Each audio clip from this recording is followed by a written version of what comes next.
Hi, everyone, and welcome back for another great week because we're going to have a look at one of the most exciting and highly interesting questions of about the Philippines immigration officer. It's been a question that has come up since the very beginning, right, of this show. We've just had so many questions about it, and everyone is really concerned. But unfortunately, I wasn't able to find someone, right, who was knowledgeable enough about this topic. Now we have someone. In fact, this person has been putting together videos about this very topic for quite some time, and he's done a whole lot of research about this topic. He's lived in Singapore for 10 years. And so what I did is I reached out to him. His name is Ronald. Okay, so there is a YouTube channel called Ronald and Rhea. And between the two of them, they put together content which helps specifically Filipinos, right? In their travels towards Singapore and, outside of the country. Okay, so big shout out to them for their help, right, in putting this particular collaboration piece together. We've done it in a form of a podcast because we had some video challenges, right? So the video didn't kind of turn out as I had hoped, right? So what we did instead is we just turned it into a podcast.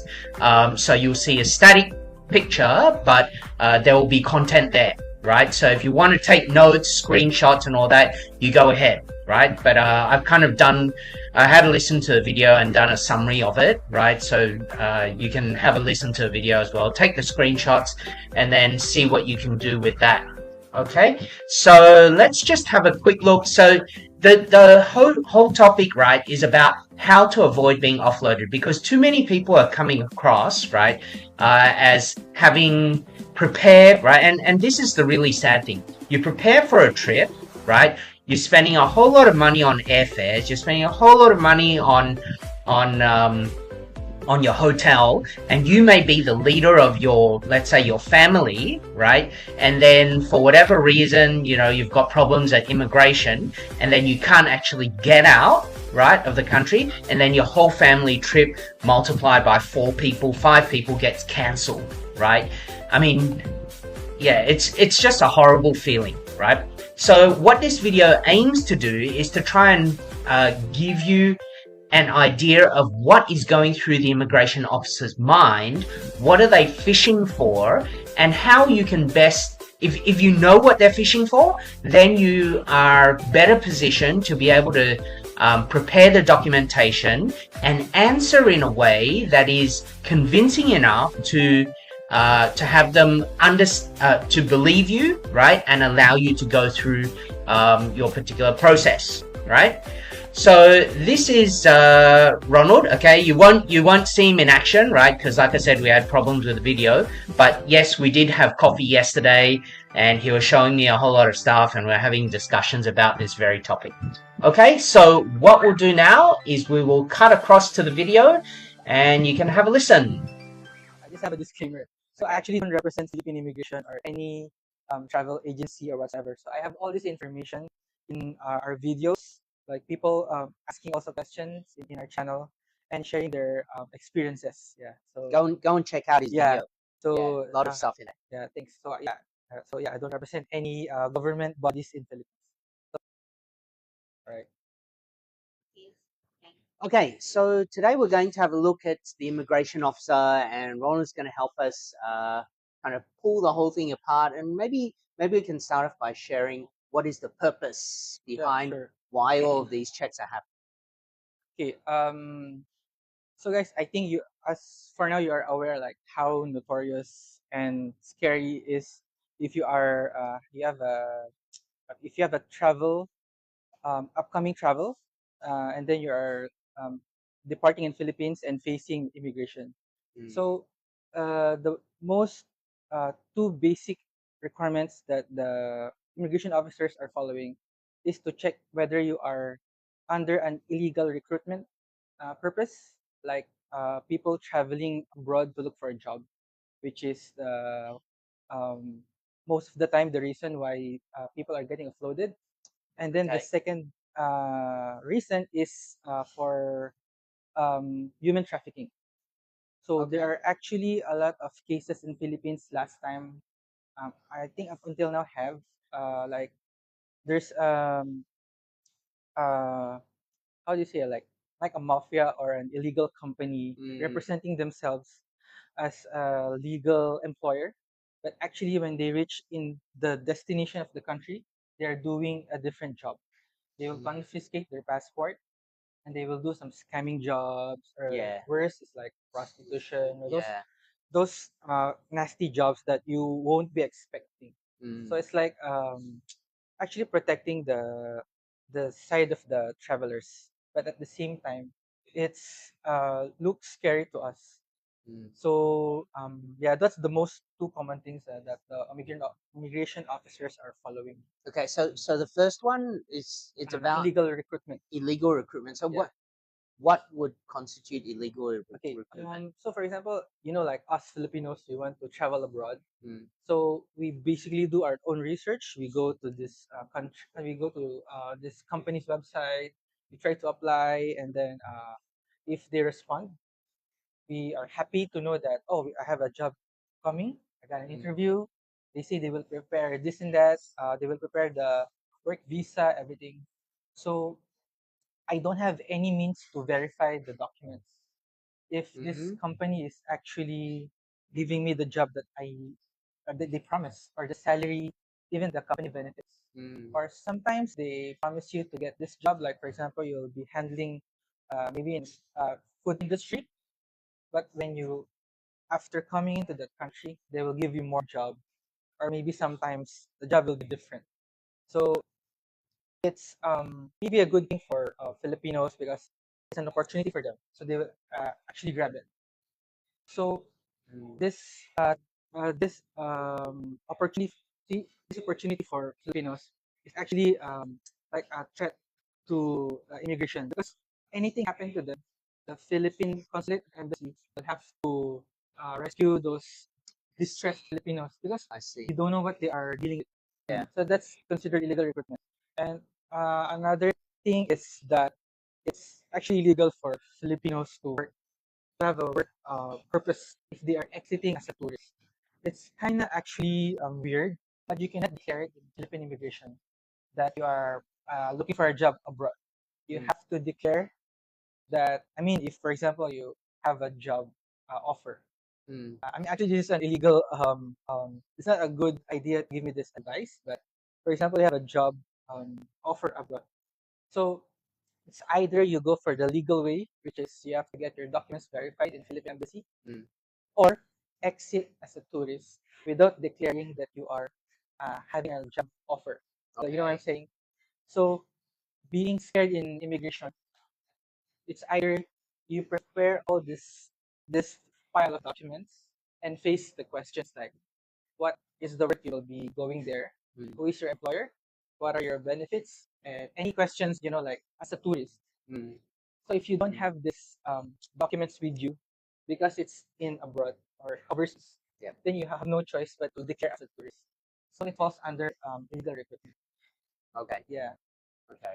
So actually, if you look at the purpose behind all of these questions and all that, I mean, you could say that they actually are trying to protect you Yes. in some way, so that you don't fall into the wrong hands when you're overseas. Correct. And have to rescue you and create a whole lot of diplomatic problems and all this other stuff.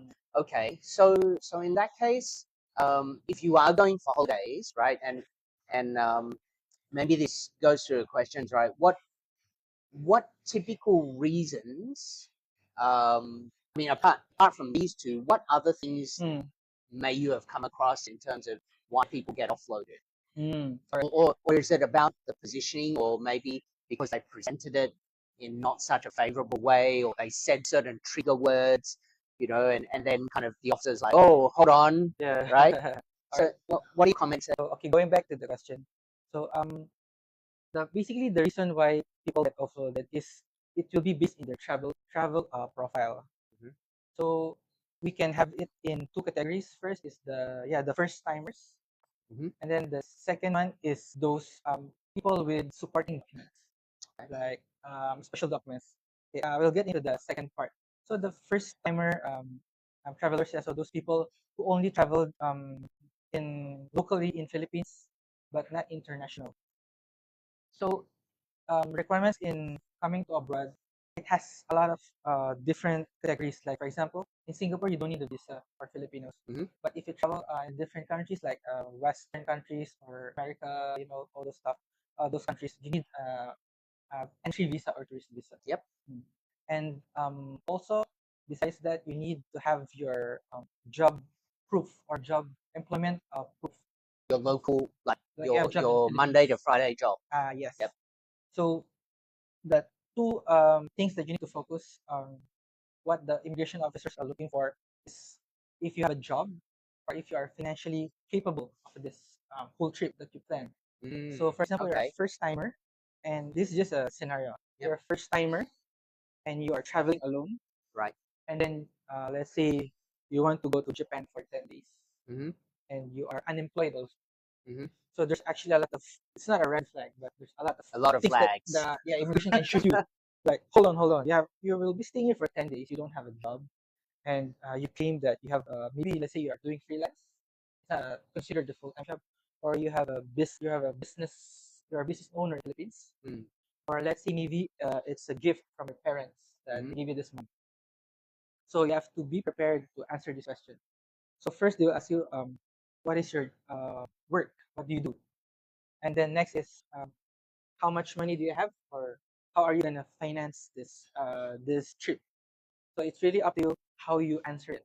If you said you have a business, then you must show your business permit. If you have a freelance job, you must show your proof, like, oh, I have a client here. You can ask on a recommendation letter, or maybe a, how to say, like certificate. Like, you need to show the company name overseas. This is the website. This is the HR or the representative with the signature printed. You can show to the immigration officer. Not e-copy or take pictures. Unfortunately, in Philippines, we're not like, yeah, Okay. digital copies, but Okay. it's best to printed to show as proof. So basically, it's all about proving Mm. that you do have the means that you're not going overseas on a one-way ticket, or it could be a round-trip ticket, but in reality, it's a one-way ticket. Yeah. With no attachments left in the Philippines, where you cut all your ties and you're just on your way out, under the guise of a tourist. Yeah. They kind of just want to avoid that situation. Yeah. Right? So to continue, another thing that the immigration officers are looking for are your financial capability. It's actually connected, your job and your finances. Um, Sometimes they might ask for your bank statement, like like SOA, or maybe if you have a bank cards that you have, or bank apps. Like in Philippines, we use GCash, Okay. or also we have the like DBS, POSB, those kind of things. But you don't need to show how much money you have inside. But there are some crazy story that sometimes they will really ask how much you have Okay. on hand. Okay. So it's showing that you can actually you can fund this trip. But there are cases that since it's their first time, they don't have any bank records. They don't have like really anything. So mostly I suggest to my those some of my followers who I talk to, just provide a bank provide a printout of their GCash, because GCash you don't need to go to the bank. It's an app actually. Just use your GCash and ask for a GCash card. It's not a sponsored GCash. So this it's the most common bank app that you can use in Philippines.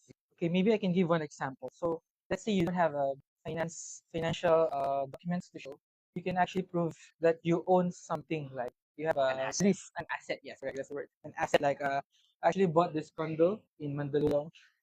You can actually bring a copy of that cert.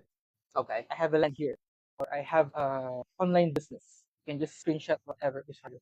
You can screenshot the your business. So besides having that financial capability, your asset also is another thing. So it will give an impression to the immigration officer that I'm just here for a pleasure and holiday, Yep. not look for a job. Yeah. I'm not leaving Yeah. because all my assets are here. My bank account is Correct. here. I've got commitments, Correct. right? Yeah.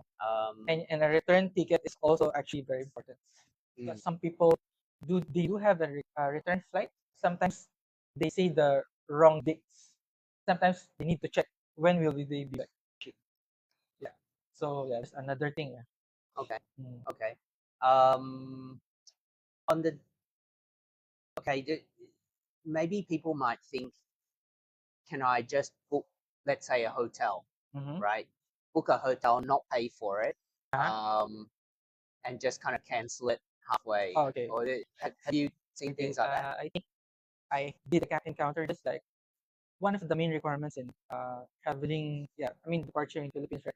You need to have itinerary or hotel bookings. Okay. So if people like actually just want to show this, we call it actually dummy ticket or dummy booking. Mm. So some online like third party like Agoda, hotels.com, those third party, there's a booking that you can cancel. Yeah. So it's So you can actually use that yeah. as a proof, but in reality, you just need to you have a connecting flight in Singapore, then you Yeah. have another country to go to or Yeah. to visit to. It's either for a job or maybe you have a different personal matters that you cannot declare in immigration. Mm. So yeah, it's safe to use a um, confirmed paid booking hotel. It needs to be paid. No, no, no. You don't need to be paid. You don't need to pay. Yeah. So you just do the booking. Yes. You show it's on my itinerary, but you pay at the hotel. Yes. Right when So you arrive. yeah, sorry, They will accept that. yeah, sorry, I forgot to explain. So you can, so for example, I book a hotel. There's a policy that you can cancel within maybe 1 week or 24 hours before you reach. 24 hours. Yeah. Yeah. So, but your flight is actually tonight. Yeah. You can use this proof that I have a booking. This is the booking reference. This is the hotel, but you actually haven't paid for it. Yep. So some immigration officer have the time to keep like scroll up, down. Where's the receipt?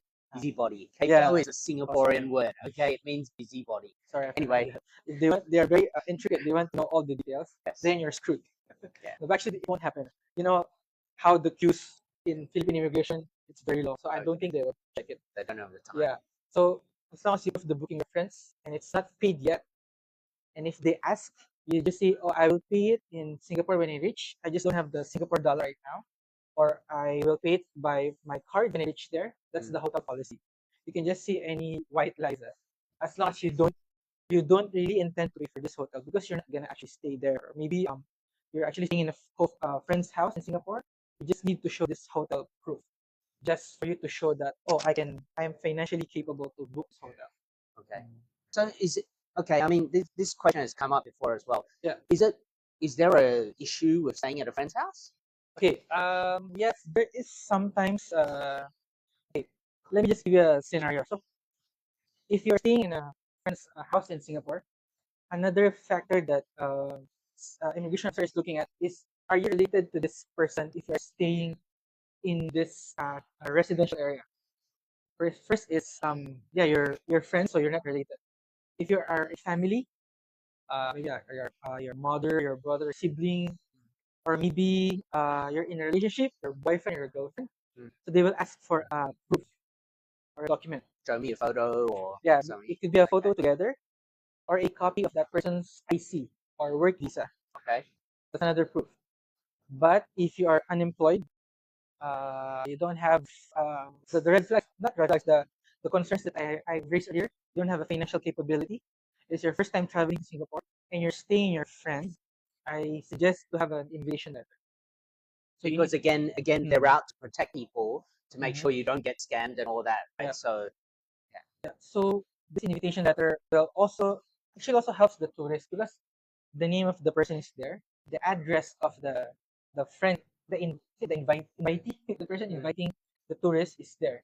Because that's the question that the immigration will ask. Who is this friend? Where is he staying? What is his work? How long do you guys know each other? So there's like bunch of questions about the friend. So just take note that besides being invited, you should also know the details of the person you're staying with or staying at. and do you need, is it enough to say, hey, I know you, and when I go to the immigration officer, I just tell them, yeah, my friend's name, here's a picture, Yep. on my phone, we're standing together, and he lives at this place. Blah, blah, blah. Is it enough to have it just verbal, or do you need some kind of Oh, you need some. document Okay. or certification or something? You need to have a proof, either photos and one thing is the invitation letter. It's a letter that the person in Singapore will email you. together with this signature, and you have to print it out and bring it along with you. But do take note that you don't need to actually show it. Oh, I have a friend invited me. This is the letter. You don't actually do that in immigration. You just answer whatever they ask and show when it is asked. You don't present yourself like, oh, these are all my documents. Come and bring it on. You just stay calm and just be mentally prepared. What are the documents you have on hand? So when they ask, you just show it. Okay. Sorry. Going back to the friends being invited, right? If so it depends on the travel profile again. So if you are working actually, you are employed and you have financial capability, a copy of the work visa is enough. You don't have to have any photos or anything because the immigration officer are confident that you're just actually visiting. But if it's your first time and then you are unemployed and you don't have financial capability, those kind of things, then you need to have an invitation letter. Okay. So just to extend it more, if it's your family inviting you, let's say it's a third degree or fourth degree affinity, those like cousin, grandmother, this will be a bit tedious. It doesn't always happen, but there are cases that they will ask for an original affidavit of support. Sponsored traveler, I think we didn't mention that. Okay, let me just highlight. So those people who are traveling that are sponsored because uh, if you don't have a financial capability, right? Because you just newly graduated or you have sponsored abroad, like your fiance is financing your trip, which is not in Singapore. This is actually could be a good topic. So I'm a Filipino traveling to Singapore, but my fiance is in Australia, and he wants to fund my trip. Either I will meet her halfway, or he will just I'll just travel alone. So this supporting document, so we call it affidavit of support. So um, the question is, do I need to get this notarized in Philippine Embassy in Australia or in Singapore or in Philippines? So we don't know how to authenticate this document. Um, the There's one answer that I remember. So your fiance, for example, in Australia, he can get it notarized to any local notary. It doesn't have to be in Philippine Embassy in Australia. Okay. Because you're not traveling to Australia. You're traveling to Singapore. But the part that is difficult is you need to send this document. Because anything A hard notarized, copy. yes, anything notarized, it's best to have the original seal handed over to the immigration officer. So that stamp, that Yeah. purple color stamp or whatever, that physical piece of paper needs Correct. to be transmitted from Australia all the way to Philippines. Yeah. So you got to allow 2 weeks, 3 Yeah, so you weeks need for time. that or whatever, right? Yeah, so you see the Yeah. the time constraint that will happen. You already booked a ticket maybe 5 days. Then you remember, oh, your sponsor just gave you a scanned document. So you have no choice but to use this document. You cannot get the original notarized document because it will take time. Might reach Philippines, but you already left, or maybe you're already in Yeah. your flight. Yeah. Yeah. So I think for sponsored traveler, just take note of the documents that you need and the time, the scheduled time. Okay. Yeah. Good. So I remember this one screenshot that I had. I saved it. So mostly the question will be your travel purpose. If you are So if your travel purpose is going to Singapore, right, for just holiday and pleasure, just be prepared to know your itinerary. Like maybe keep in hand that you know these two attraction places. Like, oh, we're going to Universal Studio. Oh, we're visiting Marina Bay Sands. So those kind of like quick answers. Another travel purpose is, oh, I'm visiting my family. I'm visiting a friend. I'm meeting my fiance. This and that. So just be prepared with the supporting documents. Another thing is, when will you be returning your return ticket? So this part, I think they can answer it. Who else is traveling with you? Are you traveling alone? Is it your first time? And then the two main thing is if do you have a job and if do you have your financial capability. Yeah. So mostly those are the generic questions. Right. Yeah. So it depends on the travel tourist profile also. Okay. That's a good summary. Good Yeah. summary. Okay. So what about if you're going to see the immigration officer? Is there a certain posture or a certain way that you should be dressing or not dressing? Okay. actually in Philippines we have this thinking that if you dress well, you will look very rich. How's For it? example, yeah, I Okay. mean, if you wear your Yeah, very fancy rich, clothes, right? jewelry, yeah, I mean, let's go those kind of things. Yeah. So it's actually good if you do that, but don't do it like don't try it hard. Like maybe you're wearing too much and anything. Just present yourself as a tourist. Don't hang your camera in your neck. You know, I think it's too much. So just Okay. maybe mostly focus on jewelry. I think that's fine. Not the gadgets, or maybe don't wear any hat, anything. Okay. So those mostly on jewelry. But anyway, the important thing is to be confident. I know it's scary. It's your first time. You see people in front of you getting a lot of action, like, oh my god, it's been 10 minutes. This person is scratching his head, Okay. like scanning his document. Okay. Um, don't be scared of that. The immigration officer, their primary objective is to intimidate you, like squeeze the thing out of you, like the real purpose of your travel. But in your heart, you know that I'm just here to travel. I deserve to travel. I just want to have this 3 day or 5 days vacation. So just be confident and double check your documents. For the posture, just I think I mentioned earlier, answer what is being asked. Don't give too much details because this will be used against you. Like I ask you where are you staying? Oh, I'll be staying in this hotel, and after that I'll be going to my friend's house, and then we'll go to GB. Who is your friend? And then you don't know your friend's house, you don't know what is his work. Then you'll Okay. be in trouble. Okay. Good point. Good point. Oh, sorry. But actually, okay, it's not really that you will be offloaded initially. Immigration officer has a certain way of assessing if you are being offloaded, or they will give you a second interview. So there's this small room behind the immigration. It's a glass room. Uh, I think I've been there also before I came to Singapore because we came here as a tourist also. So if this initial assessment you didn't pass the question, like the one I mentioned, your job, your financial capability, your travel purpose, your return date, you didn't answer well, or you didn't have enough time to share documents, they will ask you to sit at the glass office room. Round two. Yeah, round two. There's this information sheet which I hacked it. I have a document I can share you also. So there's this questionnaire that the immigration follows. So the assessment of the first officer will be transferred to the second assessor or immigration officer. They will ask you again the same question, but this time you need to write it. Write your answer. You need your answer, like a statement. I am traveling with this purpose. I'm meeting this person. I will be returning on this date. I am employed in this company. It must match on the document that you have. So if you didn't reach that part and you get offloaded, then this immigration officer maybe is having a bad day. We call it like maybe. Sorry, I'm not actually saying bad things about immigration. This is just purely based on experience. It's not the fact. So we're just protecting ourselves. Just Okay? sharing. Yeah. So maybe this immigration officer is having a bad day. Yeah. Sometimes we call it power trip, but it's not actually Okay. good. Yeah. So uh, so by right, if you don't pass the first immigration, you should have the second chance by the small room. If you didn't get past the second small room, you'll be offloaded. But uh, normally, if you are offloaded, they'll give you a reason why.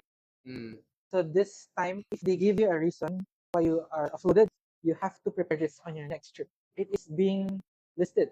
So they'll have a record. Yes. So next time you try, they're gonna look at the past Yes. record. Okay. Yeah, unfortunately, we have this called an offload list. If you're being offloaded last 2 years, 3 years ago, they will still highlight it. Yeah. So you're in a You got blacklist. a record. Yeah. So bad. So what about people? I mean, I've come across situations where people say, okay, I plan to go on a holiday for 5 days, and then it kind of extends to like 27 days, right? So on the Singapore side, if you declare on your SG arrival card, I'm gonna leave the country in 5 days, but you decide to extend to like 27 days on the Singapore side, there's no problem, right? As long as you don't overstay, right? Because there's a visa-free period. Does that play some kind of part on the Philippine side? Okay. Since this only happens in Singapore, for example, your itinerary is 5 days, and then you extend to 27 days. there's no problem returning back to Philippines. Okay. Because you will just enter Philippines, you're a resident there, they won't question you. But when you come out again, But when you travel again, coming back to Singapore, yeah. they will ask you, I noticed that your travel period from this and was extended. So is there a Okay. red flag? For those people who did that or planning to do that, maybe they are looking for a job, they need to not stay longer. Okay. Or maybe they just really love Singapore, they want to stay longer, or they want to do a cross country or whatever. Just be confident. Answer. Oh, I stayed with my friend. I was invited to do this and that. But if you said that, oh, I stayed in a hotel for 30 days and this and that, then you're screwed. You need to, well, you're not rich. Not believable. It's not believable. So Okay. just be like reasonable and realistic in your answer to this. It's not actually, it can be an intimidating question. Like, I think you're going to overstay again. Oh, you're visiting Singapore. You just had the 30 days and then you don't want to come back again. You didn't get a job. So it's like mind games. Yeah. So Okay. it's up to you how you respond to that question. Okay. Wow. Having an itinerary is actually a good thing to prove to the immigration officer, because remember, one of the questions that they will ask is for travel purpose. So if you mention that, oh, I'm going to this place, this attraction, then you can just hand over this purchase ticket anywhere, or from Andrew, you can show it. It doesn't matter if it's a DIY itinerary or an agency itinerary. What matters is the purpose of your travel, or the itinerary. Because again, if they ask you a quick question, so which part in Singapore are you going? What are the attractions you are going? So you already have in mind what are these places. So you really have to study. I guess study your own plan, Yes. right? Whether it's from a tour agency, whether it's your DIY, right? You still got to study it. You got to know it back to front. So that if someone questions you and says, "Hey, so you're going to this place on this day," and you say, "Yeah, I am," and, answer whatever questions that's asked. Correct. So confidence comes there if you've studied your own stuff. Yeah. So I guess preparing early might also help with your confidence building, right? Not kind of the night before and quickly put it together and go there, and then they ask you a question and you're like, actually, I'm not sure. Yeah, is it? I mean, yeah. Just maybe think of it as a job interview if you go to an immigration officer. That's a good So one. you need to have a checklist, like maybe a day before, have a checklist, and then counter check it with your digital document and printed document. Put it in one folder. You can also have like sticky notes or maybe a clip to combine those. This is for booking, this is for itinerary, and this is for travel document. So you can have three groups of files of documents. Yeah. Okay. Sounds good. Sounds good. Is it necessary to use a tour agency if it's your first time? Well, it's not actually okay. Doesn't actually guarantee you whether it's a paid agency or a DIY. So again, it's really up to you how you answer the question, because if the immigration officer asks you your travel purpose, they won't ask you if is it paid by an agency, is it paid under a third party. They will really ask you, where is this attraction? Is it in Singapore? Or sometimes in Philippines, they go to Singapore, they go to Malaysia, Legoland. Then they don't have a bus booking ticket. Yeah. How are you gonna go there? You don't have a Legoland ticket. Then how are you gonna support that claim? Yeah. So it doesn't matter whether you purchase it or it's a free one. It's really how you answer and prove the document. Yeah. Okay. Good. There was one viewer question, right? Asked, what do immigration mostly look for when traveling as a family? My husband and I have a 1-year-old. First time to travel abroad. I'm just a housewife, and my husband has a business. Since our business permit hasn't been issued, what can we do to prepare the documents? Okay, I think this is a special case.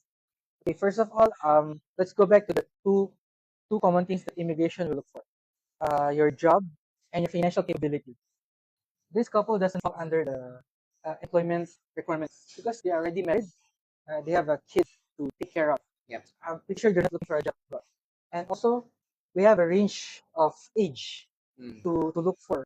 For example, those fresh grads, like maybe like 20 years early old. 20s Yeah. to late 30s. These are the time that people, are aggressive. I want to go abroad, look for a job, this and that. Yeah. So these are age range that the immigration officer will have a suspicion that you look for a job.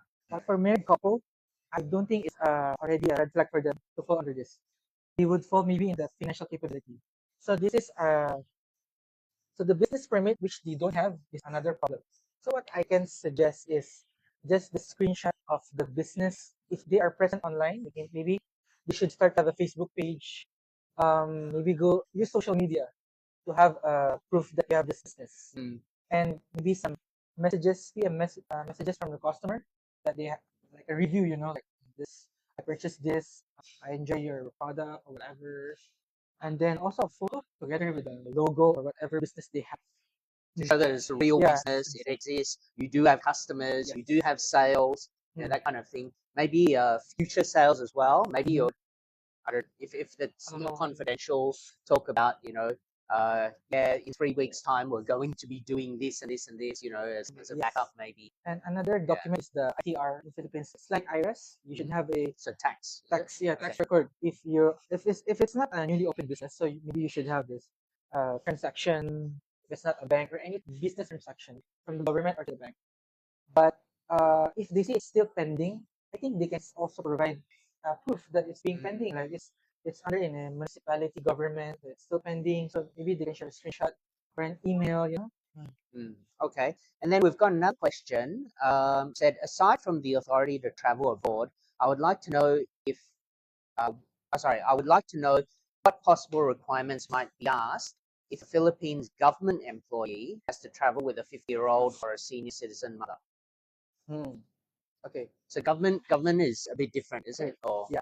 So again, let's go back to travel profiles. So in Philippines, right, I mentioned we have the first-timer traveler, and you have those employed travelers. And then this one's employed, but in a government, Philippine government employed. So in Philippines, you need to have a travel authority or authority to travel. You need to ask your, I'm not sure, is it human resource or your superior for you to have a travel authority. Because, for example, in Philippine government, right, you represent Philippines, those high profile maybe, maybe it's a diplomatic trip. You need to have this kind of business trip to other country. So you cannot just leave the Philippines. You need to have a travel document. Travel authority. So besides that, I think it's safe enough since she's already in her 50s, so it doesn't fall to, Oh no, I think the years. no, traveling with a 50-year-old Okay. and a senior citizen mother. Okay.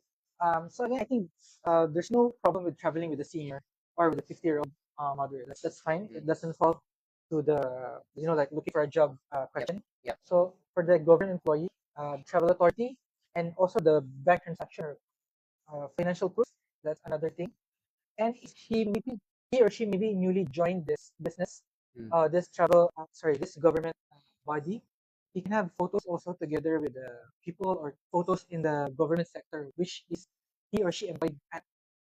Because sorry, the company ID also, company ID also. Yeah.